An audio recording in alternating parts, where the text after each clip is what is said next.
नमस्कार, आप देख रहे हैं पद्मेश 24/7 कृष्णा संडे के साथ। बुलेटिन की शुरुआत करते हैं हेडलाइंस से।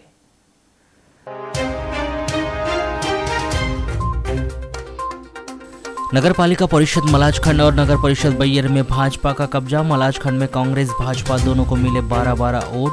चीट सिस्टम से भाजपा ने मारी बाजी।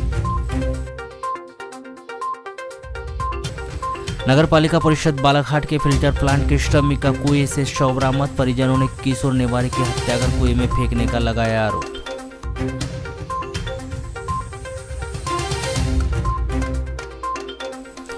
जिले भर के 690 ग्राम रोजगार सहायक गए सामूहिक अवकाश पर। नियमितीकरण, वेतन वृद्धि और आपसी स्थानांतरण की मांग की।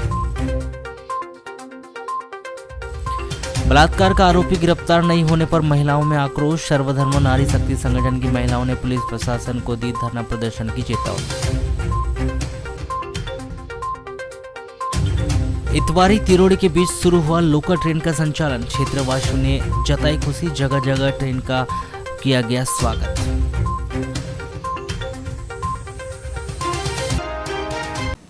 वारासनी थाना के अंतर्गत रामपाली रोड पर स्थित चंदन नदी पुलिया के पास मॉर्निंग वॉक पर निकले एक वृद्ध को ट्रक ने ठोस मारकर फरार हो गया। ट्रक की ठोकर से घायल वृद्ध पांडुरंग पिता हरि डेकाटे 68 वर्ष ग्राम मेहंदीवाड़ा थाना वारासनी निवासी को जिला अस्पताल में भर्ती किया गया है। प्राप्त जानकारी के अनुसार पांडुरंग डेकाटे मेहंदीवाड़ा में अपने परिवार के साथ रहते हैं। बताया गया है कि पांडुरंग डेकाटे रोज सुबह 5 बजे घूमने निकलते हैं। रोज की तरह 17 अक्टूबर को सुबह 5 बजे पांडुरंग डेकाटे अपने घर मेहंदीवाड़ा से वारासनी की ओर पैदल घूमने निकले थे। तभी चंदन नदी के पुलिया के पास पीछे से तेज रफ्तार से आ रहे ट्रक ने पांडुरंग डेकाटे को ठोस मारकर फरार हो गया। ट्रक की ठोकर से पांडुरंग डेकाटे घायल हो गया, जिन्हें मॉर्निंग वॉक पर निकलने वाले लोगों ने घायल हालत में देखा और उनके परिजनों को इसकी सूचना दी। घायल पांडुरंग डेकाटे को 108 एम्बुलेंस से वाराणसी के शासकीय अस्पताल में भर्ती किया गया था, जहां से प्राथमिक उपचार के बाद उन्हें जिला अस्पताल बालाघाट रेफर किया गया है। स्व सहायता समूह से जुड़ी रसोइया बहनों की समस्याओं को लेकर स्व सहायता समूह रसोइया संगठन के द्वारा एक दिवसीय धरना प्रदर्शन का आयोजन किया गया, जिसमें रसोइया संघ से जुड़े पदाधिकारियों के द्वारा रसोइया बहनों को उनके हक अधिकारों को दिलाने जमकर आवाज बुलंद की गई। स्व सहायता समूह रसोइया संघ के द्वारा सोमवार को जिला पंचायत के सामने बैठकर एक दिवसीय धरना कार्यक्रम का आयोजन किया गया, जिसमें सैकड़ों की संख्या में रसोइया बहनें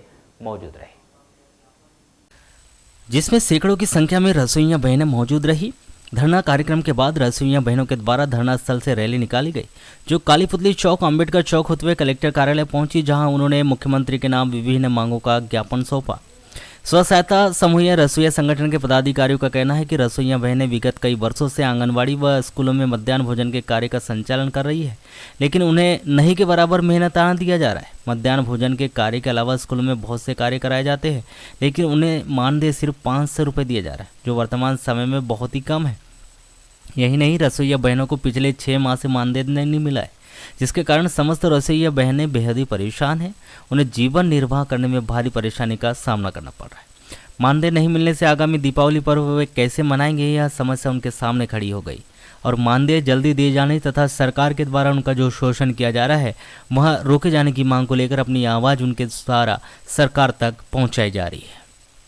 आज हमने यहाँ पे एक दिवसीय धरना प्रदर्शन इसीलिए रखे क्योंकि हमारी रसोई बहन को 6 माह हो गया, ना आंगनवाड़ी रसोई ना स्कूल रसोई को 6 पैसे मिला है। इनका नवरात्र त्यौहार भी वैसे ही गया, ये आने वाली दीपावली भी वैसे जाने वाली। इसी कारण से हमने इस बात को लेकर आज 17 तारीख को एक दिवसीय धरना प्रदर्शन यहाँ कार्यक्रम रखा गया है। 6 महीने से ना हमारी आंगनवाड़ी की जो पोषण आहार की राशि है 2 करोड़ राशि बालाघाट जिले से वापस गई है कमीशन के कारण।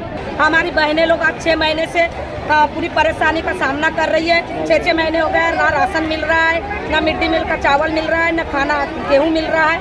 ऐसी बहुत सारी परेशानी है। टीचरों आज जो हमने धरना करे हैं, अभी 4 दिन पहले टीचरों की 15 दिन तक के धरना यहाँ पे पूरे स्कूलों को छोड़ के जो रसोई के हाथ में इन्हें स्कूल खोलवाए, पूरे बच्चों की सुरक्षा के लिए इन्हें भोजन खिलाए, सब करवाए, इन्हें रसोई के हाथ में। आज की 17 तारीख की डेट में हमने जो हड़ताल रखी तो मास्टर लोग इनको धमकी दे रहे कि आप लोग हड़ताल में नहीं जाओगे, आज खाना बनेगा। 21 दिन खाना नहीं खाएंगे तो भूखे नहीं मरेंगे, लेकिन 15 दिन तक ये बच्चे को शिक्षा नहीं मिली तो इसके लिए कोई आवाज नहीं है।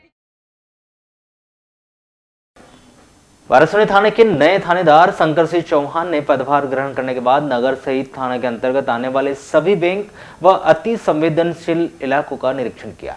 थाना प्रभारी श्री चौहान के साथ अनुविभागीय अधिकारी पुलिस अरविंद श्रीवास्तव विशेष रूप से उपस्थित रहे। इनके साथ ही नवागत थाना प्रभारी श्री चौहान ने निरीक्षण किया। इस दौरान उन्होंने नगर के समस्त बैंकों की सुरक्षा व्यवस्था देखी। वहीं सीसीटीवी कैमरे पर सुरक्षा के लिए किस बैंक में कितने चौकीदार है इसके बारे में जांच की गई। पद्मेश 24/7 से चर्चा करते हुए नवागत थाना प्रभारी शंकर सिंह चौहान ने बताया कि वे देखना चाहते हैं कि हमारे नगर व क्षेत्र में बैंकों में कितनी सुरक्षा बरती जा रही है। मैंने 2 से 3 दिन पूर्व ही पदभार ग्रहण किया। सुरक्षा की दृष्टि से हम देख रहे हैं कि बैंकों में गार्ड है कि नहीं, सीसीटीवी प्रारंभ है कि नहीं, अग्निशामक यंत्र है कि नहीं, ये सभी बातों की तफ्तीश की जा रही है। नगर में देखने में आया कि एसबीआई बैंक को छोड़कर किसी भी बैंक में चौकीदार अर्थात गार्ड की व्यवस्था नहीं है, जिसके लिए बैंक मैनेजर को खास दिशा निर्देश दिए गए हैं। वहीं उनसे चौकीदार तैनात करने की बात कही गई है।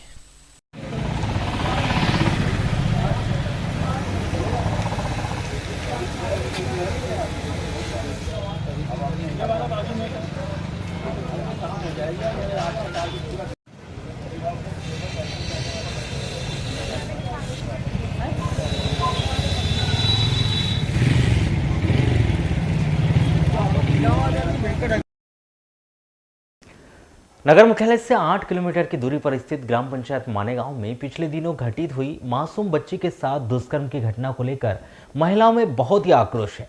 इस मामले में घटना के काफी दिन बाद भी आरोपी की गिरफ्तारी नहीं होने से ग्रामीण महिलाओं में आक्रोश भी पनप रहा है। सर्वधर्म नारी शक्ति संगठन से जुड़ी महिलाएं सोमवार को भरवेली थाने में पहुंची और बच्ची से दुष्कर्म के मामले के आरोपी को जल्द से जल्द गिरफ्तार किए जाने की मांग की गई। आरोपी की गिरफ्तारी नहीं होने पर धरना आंदोलन किए जाने की भी चेतावनी दी गई। भरवेली थाने में पहुंचे सर्वधर्म नारी शक्ति संगठन की ब्लॉक अध्यक्ष श्रीमती अनुसैया नागपुरी ने बताया कि ग्राम मानेगांव में जो घटना घटित हुई है उस मामले में एडिशनल एसपी के द्वारा जल्द ही कार्रवाई किए जाने की बात कही गई थी, लेकिन अब तक आरोपी की गिरफ्तारी नहीं होने के कारण उन्हें थाने में पहुंचना पड़ा। इस दौरान उनके द्वारा दुष्कर्म के आरोपी की जल्द ही गिरफ्तारी किए जाने, भरवेली मानेगांव में अवैध शराब पर रोक लगाने, विशेष रूप से कार्रवाई करने तथा मरारी टोला में देह व्यापार जैसा जो कार्य चल रहा है उसे बंद कराए जाने के संबंध में टीआई से चर्चा की गई। भरवेली टीआई के द्वारा आवश्यक कार्रवाई करने का आश्वासन दिया गया है। आरोपी की जल्द ही गिरफ्तारी नहीं होती है तो इस मामले की शिकायत उनके द्वारा कलेक्टर को की जाएगी तथा धरना आंदोलन भी उनके द्वारा किया जाएगा। जैसा मानेगांव में अभी एक कुछ दिन पहले 5 तारीख को घटना घटी है, उसका ज्ञापन देने के लिए हम एसपी सर के पास पहुंचे थे 13 तारीख को। तो वहाँ एसपी सर ने बोले थे कि 2 दिन में हम कार्रवाई करके देंगे। टीआई सर से इसलिए हम इस मैटर को लेके टीआई सर के पास आए थे कि 2 दिन से आज 5वां दिन चल रहा है, तो अभी तक ये क्या कार्रवाई हुई है इस मैटर में, वही जवाब पूछने के लिए आए थे। 2-3 बिंदु पर चर्चा हुई हमारी, जैसा मानेगांव भरवेली में ये सब शराब की जो चल रही है उस पर प्रतिबंध लगाने के लिए भी बात हमने एसपी सर से किए थे। तो इस मैटर में भी हम जानकारी लेने के लिए आए थे। वो टीआई सर का कहना है कि हम लोग अभी प्रयास कर रहे हैं, हमको और समय चाहिए। वो अपने स्तर से प्रयास कर रहे हैं, ऐसा हमको लगा। गिरफ्तारी वाले मामले में उन्होंने बोले रिश्तेदार से हम छानबीन कर रहे हैं। इधर उधर तो हम भागदौड़ अभी मचा के रखे, 3-4 टीम बना के रखे हैं, चारों तरफ से हमने घेराव करके रखा है। वो बता रहे कि कहीं जंगल में रहता है करके, वहाँ उनकी पुलिस शाम के बाद पहुँच पाती नहीं है, इसलिए वो अभी जवाब देने में असमर्थ है। वहीं इस मामले में चर्चा करने पर भरवेली थाना प्रभारी रविंद्र कुमार बारिया ने बताया कि आरोपी की पतासाजी के लिए 3 टीमें लगाई गई है। वहीं पुलिस अधीक्षक के द्वारा आरोपी को पकड़ने पर 5,000 रुपये का इनाम भी घोषित किया गया है। आरोपी के द्वारा जंगल का सहारा लिए जाने के कारण गिरफ्त में नहीं आ रहा है, फिर भी पुलिस के द्वारा लगातार खोजबीन की जा रही है। जल्द ही आरोपी पुलिस की गिरफ्त में आ जाएगा। वाराणसी नगर के वीरांगना रानी अवंतीबाई स्टेडियम में रविवार को फटाखा व्यापारी उपस्थित होकर सभी के लाइसेंस की छाया प्रति जमा करने का कार्य किया गया। प्राप्त जानकारी के अनुसार प्रतिवर्ष नगर के वीरांगना रानी अवंतीबाई स्टेडियम में फटाखा व्यापारी अपने अस्थायी लाइसेंस की दुकान लगाते हैं, जहां पर ड्रॉ सिस्टम से व्यापारियों को दुकानें आवंटित की जाती है। सोमवार की सुबह से स्टेडियम में फटाखा व्यापारियों की भीड़ लगी रही, जिन्होंने सभी के लाइसेंस की एक छाया प्रति जमा करने का कार्य किया। वहीं ड्रॉ के लिए बैठे रहे कि राजस्व विभाग के कोई अधिकारी या कर्मचारी आकर ग्राउंड में दुकानों के लिए लेआउट कर उन्हें जानकारी देगा या बैठक आहूत हो सकती है, परंतु इस दौरान ऐसे किसी भी प्रकार का कार्य नहीं किया गया, जिसके बाद शाम को सभी व्यापारी लौट गए। वहीं आगामी 28 अक्टूबर को बॉलीवुड गायक सुदेश भोसले का कार्यक्रम भी आयोजित होना है। ऐसे में फटाखा व्यापारियों को चिंता लग रही है कि इस वर्ष उनकी दुकानें स्टेडियम में लगाई जाएगी या अन्यत्र स्थान पर उन्हें भेजा जाएगा, जिसको लेकर आगामी 1-2 दिनों में प्रशासन के द्वारा स्थल का एवं बैठक का ड्रॉ के माध्यम से दुकानें आवंटित किए जाने की बात फटाखा व्यापारियों के द्वारा कही जा रही है। तकरीबन फटाखा दुकान पिछले साल तो 52-53 थी, मगर इस बार 55-60 के करीब हो गई है। तो आप लोग को लाट डल गया? लाट अभी डला नहीं है, हम सोच रहे हैं कि अधिकारी के सामने करवाएं लाट का। तो वो क्या प्रोसेस है? प्रोसीजर ये है कि यहाँ से पूरे लाइसेंस जमा हो रहे हैं और जमा करने के बाद अपने एसडीएम साहब के पास में इकट्ठा करेंगे और वहीं से उसका वो करवाएंगे। तो इसके लिए कोई निर्देश दिए हैं क्या अधिकारियों ने? निर्देश नहीं, फटाखा एसोसिएशन का कहना ऐसा है कि उन्हीं के सामने कराया जाए, क्योंकि यहाँ पर थोड़ी वाद विवाद हो जाती है इसलिए। लालबरा पुलिस ने 4 दिनों से लापता नगरपालिका बालाघाट के फिल्टर प्लांट के श्रमिक मुरझर निवासी 28 वर्षीय किशोर नेवारे का शव 17 अक्टूबर को सुबह 11 बजे मुरझर निवासी रेखलाल बहटवार के खेत से कुएं से बरामद किया। वहीं मृतक के परिजनों का आरोप है कि प्रेम प्रसंग के चलते किशोर नेवारे की हत्या कर उसके शव को कुएं में डाल दिया गया। पुलिस ने कुएं के अंदर से किशोर नेवारे की लाश बरामद कर पोस्टमार्टम करवाकर शव परिजनों को सौंप दिया है। मर्ग कायम कर मामले को जांच में लिया गया है। प्राप्त जानकारी के अनुसार मुरझर निवासी 28 वर्षीय किशोर पिता गुलाब नेवारे बालाघाट नगर पालिका में फिल्टर प्लांट में श्रमिक है, जो 13 अक्टूबर को बालाघाट से काम करके रात में घर आया और कुछ देर घर में रुका। उसके बाद बिना बताए कहीं चला गया था। जो देर रात तक वापस नहीं आया तो परिजनों ने उसके आसपास व रिश्तेदारी में काफ़ी पताजाजी किए, परंतु कहीं भी उसका पता नहीं चल पाया। जिसके बाद किशोर के परिजन 15 अक्टूबर को लालबरा थाना पहुंचकर गुम सूचना की रिपोर्ट दर्ज करवाई गई थी। 17 अक्टूबर को मुरझर निवासी रेखलाल बहटवार अपने खेत गया और खेत स्थित कुएं के अंदर देखा तो उसे लाश दिखाई दी, जिसकी सूचना उसने ग्राम के सरपंच प्रतिनिधि, ग्रामीणजन व पुलिस को दी गई। ग्राम मुरझर से करीब 1 किलोमीटर दूर कुएं के अंदर लाश मिलने की जानकारी ग्राम में आग की तरह फैल गई और देखने वालों की भीड़ लगी, जिसके बाद पुलिस घटनास्थल पर पहुंची और ग्रामीणजनों की मदद से कुएं के अंदर से लाश निकाली गई, जिसकी शिनाख्त 4 दिन से लापता युवक किशोर नेवार के नाम से की गई है, जिसकी सूचना उसके परिजनों को दी गई। पुलिस ने मृतक युवक व परिजनों की उपस्थिति में पंचनामा कार्रवाई कर शव को लालबरा सामुदायिक स्वास्थ्य केंद्र लाया गया, जहां चिकित्सकों के द्वारा पोस्टमार्टम कर शव परिजनों को सौंप दिया है। वहीं मृतक युवक के परिजन व उनके जीजा बालाघाट निवासी सुरेश वाघाड़े का कहना है कि किशोर नेवारे का किसी लड़की से प्रेम प्रसंग चल रहा था। इसी प्रेम प्रसंग के चलते उसके साथ मारपीट व हत्या कर उसकी लाश को कुएं के अंदर फेंक दिया गया होगा, क्योंकि शरीर में चोट के निशान भी है। किशोर नेवारे की कुएं के अंदर से लाश बरामद होने की संभावना व्यक्त की जा रही है कि कुएं में डूबने से मौत हुई होगी, परंतु पोस्टमार्टम रिपोर्ट आने के बाद ही स्पष्ट कहा जाएगा कि किशोर की मौत किस वजह से हुई। अब इसके बारे में ऐसा लग रहा है कि किसी लड़की का केस है, ये किसी लड़की ने करवाई है ये केस, ये पूरा काम है। तो ऐसा कोई जानकारी थी पूर्व में आपको कि ऐसा कुछ है इनके हाँ, साथ? जानकारी थी पूर्व में कि चल रहा था, कोई लड़की का केस चल रहा था इसका। ऐसा ही हाँ, नहीं, जैसे बताया जा रहा है कि परिवारजनों के द्वारा कि भैया 13 तारीख को बिना बताए घर से निकल गया था। बताया तो घर पे उसने कुछ भी नहीं बताया था। फिर हमने सारी रिपोर्ट डाल दिए, थाने में रिपोर्ट डाल दिए थे। हमने शनिवार को डाल दिए थे, इतवार को पुलिस वाले पहुँचे नहीं यहाँ पर हमारे स्पॉट में। तो आज मालूम चला कि मृतक कुएं में मिला हमको। तो मकान से कितनी दूर है कुआं? 1-8 किलोमीटर, 1-2 किलोमीटर। तो किसी से कोई दुश्मनी रही होगी पूरे में? दुश्मनी तो कुछ नहीं है, किसी की दुश्मनी नहीं है। यानी प्रेम प्रसंग हो सकता हाँ, है? प्रेम प्रसंग हो सकता है, प्रेम प्रसंग है ही, क्योंकि जो हालत दिख रही है उसकी, बॉडी दिख रही है उसकी। अब दुश्मनी क्या उनकी बताइए उसकी, मेरी दुश्मनी हो सकती है उसकी क्या? तो बॉडी किस तरह से है? उसको बांध कर रख दिया, मार के कैसे किया? उसको तो इसे दिख रहा है उसको कि मारा गया, उसको कुएं में डाल दिया गया उसको। ऐसा ही है। हाँ, तो अभी क्या चाह रहे हैं आप लोग? अभी हम चाह रहे हैं कि उसकी जाँच पूरी रिपोर्ट हो, उसकी कैसे मारा, किसने मारा, उसकी कुछ जाँच होनी चाहिए उसकी, पता था। तो परिवार वालों से पहचाना गया है कि किशोर नेवारे ही है। ये कब से लापता है? ये 13 तारीख की रात्रि से बताए थे। तो कब देखा गया? इसको आज सुबह मुझे 9 बजे बताया गया रेखलाल बहटवार के द्वारा कि हमारे कुएं में लाश है। तो ये लापता किस कारण से था? ऐसा कोई जानकारी? नहीं, इसकी मुझे कोई जानकारी। शादी वगैरह हो गई थी? नहीं, शादी नहीं, हुआ रही था। क्या कुएं में गिरा होगा कि किसने मार डाला, क्या मतलब ऐसा है, वो तो कह नहीं सकता आदमी, इधर बोले या इधर बोले, वो तो पीएम रिपोर्ट के बाद ही क्लियर चलेगा। मार निकलता है तो वहीं दूरभाष पर चर्चा में थाना प्रभारी अमित भावसार ने बताया कि मुरझर निवासी किशोर नेवारे 13 अक्टूबर से लापता था, जिसके थाने में परिजनों ने गुम सूचना की रिपोर्ट दर्ज करवाई थी। 17 अक्टूबर को मुरझर निवासी कृषक रेगलाल के खेत स्थित कुएं से शव बरामद किया गया है और प्रथम दृष्टया कुएं में डूबने से मौत होना पाया गया है। पोस्टमार्टम कर शव परिजनों को सौंप दिया गया है और मर्ग कायम कर मामले की जाँच की जा रही है। एक और शासन प्रशासन के द्वारा गरीबों को आवासीय पट्टे प्रदान कर उन्हें प्रधानमंत्री आवास योजना का लाभ दिया जाने का दावा किया जा रहा है, तो वहीं दूसरी ओर जिला मुख्यालय सहित जिले के कई ग्रामीण अंचलों में शासकीय भूमि पर कई वर्षों से निवास करने वाले लोगों को अब तक पट्टे आवंटित नहीं किए गए।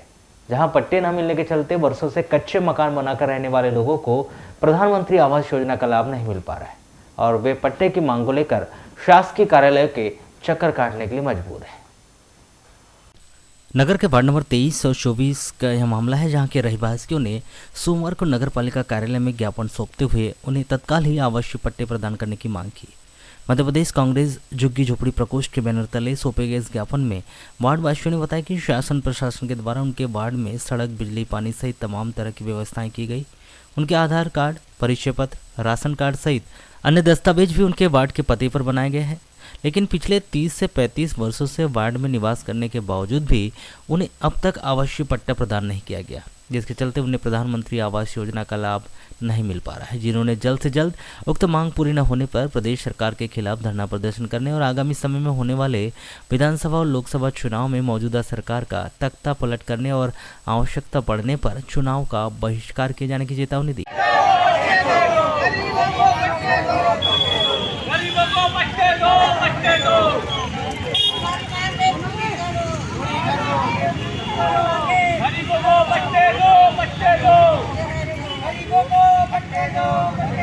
जी, हमारी समस्या ये है कि 2017 से हमने फॉर्म डाले, हमारा फॉर्म एक बार का घूम चुका है, उसके बाद में दोबारा हमने फॉर्म डाले हैं। उसके बाद में क्या हुआ है, क्या सब लोगों के नाम आ रहे हैं, पीछे वाले के, और हम लोगों का नाम नहीं आ रहा है। बोल रहे हैं क्या नगर पालिका से हमने कलेक्टर ऑफिस भी जाती, बस अनुरोधन करके आ ही रहा है। आते आते 12 साल हो गए, 12 महीने हो गए मतलब। तो उसके बाद भी बावजूद हमारा मकान गिर चुका है। हम दूसरे के मकान में रह रहे, हमारे 2 बच्चे छोटे, हमारा आदमी दारू पीता है, हम लोग काम धंधे में जाते, हमको टाइम नहीं मिलता। हम मकान बनाए, बच्चे को पालिए, आदमी को पालिए, क्या करें हम। तो हमारी ये समस्या है कि हमारा मकान जल्दी से जल्दी थोड़ा सा कार्यवाही करके बनाने दो। आपको तो प्रधानमंत्री आवास की स्वीकृति भी मिल गई थी, उसके बाद सब कुछ मिल गया, फिर भी हमको नहीं मिल रहा है। हमारा नगर पालिका से चली गया है अनुरोधन होने कलेक्टर ऑफिस, मगर वहाँ से अभी आया ही नहीं है नाम हमारा। सब पीछे वाले इनका नाम आ रहा है, मगर आगे वाले इनका नाम नहीं आ रहा है। हमने मकान टैक्स मकान कब गिरा है? जी, अभी ये वाले महीने में गिरा है, 1 महीने में 22 तारीख को गिरा है। परेशानी यही है कि हमको पट्टा नहीं मिला। हमको पट्टे के लिए तो कई बार बोल चुके हैं, हम मिलेगा बोलते हैं, कोई मिला नहीं। अच्छा, ये पट्टा नहीं मिलने से आप लोगों को क्या क्या परेशानियाँ हो रही हैं? परेशानियाँ नहीं है, पर पट्टा हो रहेगा तो हमारे हक में आ जाएगा ना। अच्छा, शासकीय योजनाओं का लाभ भी नहीं मिल पा रहा है क्या? पट्टे के वास्ते आए हम, इतने सालों से बैठे हैं तो हमारे को अभी तक के पट्टा नहीं दिया गया है। बाकी कई बार बोल के रखे कि पट्टा बन गया, तो पट्टा गया कहाँ? अभी तक के हमको पट्टा नहीं दिए।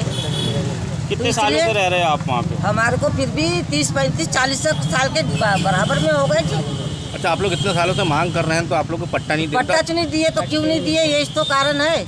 अब क्या करेंगे अगर पट्टा भी नहीं मिला तो? अब वो फिर जो भी करना है सबको चुनाव में बहिष्कार किया जाएगा। और क्या, यहाँ से 650 लोग हैं, परिवार है जिनको पट्टा नहीं मिला है। माननीय गौरी शंकर बिसेन जी ने बोला था, उनने बोले कि जहाँ हो वहाँ रहो, आपको पट्टा मिलेगा। नगर पालिका चुनाव के अंतर्गत बोला गया था, और बोले जैसे ही है ना हमारा चुनाव संपन्न होता है वैसे ही हम आपको यानी पट्टा वितरण करना चालू कर देंगे। चुनाव होने के बाद, शपथ ग्रहण होने के बाद में, पद ग्रहण होने के बाद, उसके बाद में भी आज भी यानी कि पट्टा ग्रहण नहीं हुआ। तो आप कैसे करेंगे? आगामी चुनाव में धरना प्रदर्शन, बहिष्कार, वार्ड नंबर 23 का बहिष्कार, वार्ड नंबर 24 का बहिष्कार, वार्ड नंबर 33 का बहिष्कार।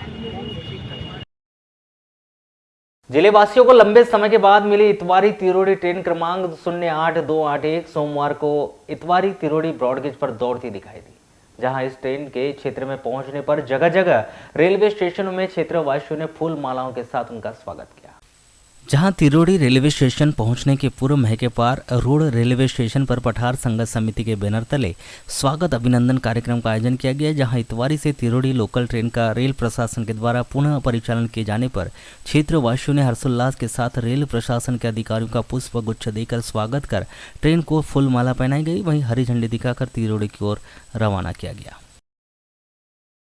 वाराणसी में मध्य प्रदेश पेंशनर्स एसोसिएशन तहसील शाखा वाराणसी के द्वारा मुख्यमंत्री के नाम एक ज्ञापन अनुविभागीय अधिकारी राजस्व केसी बोपचे को सौंपा गया। इस ज्ञापन में पेंशनर्स एसोसिएशन ने मांग की है कि मध्य प्रदेश के राज्य पेंशनरों के न्यायोचित मांगों का शीघ्र ही निराकरण किया जाए, वरना उन्हें आंदोलन के लिए बाध्य होना पड़ेगा।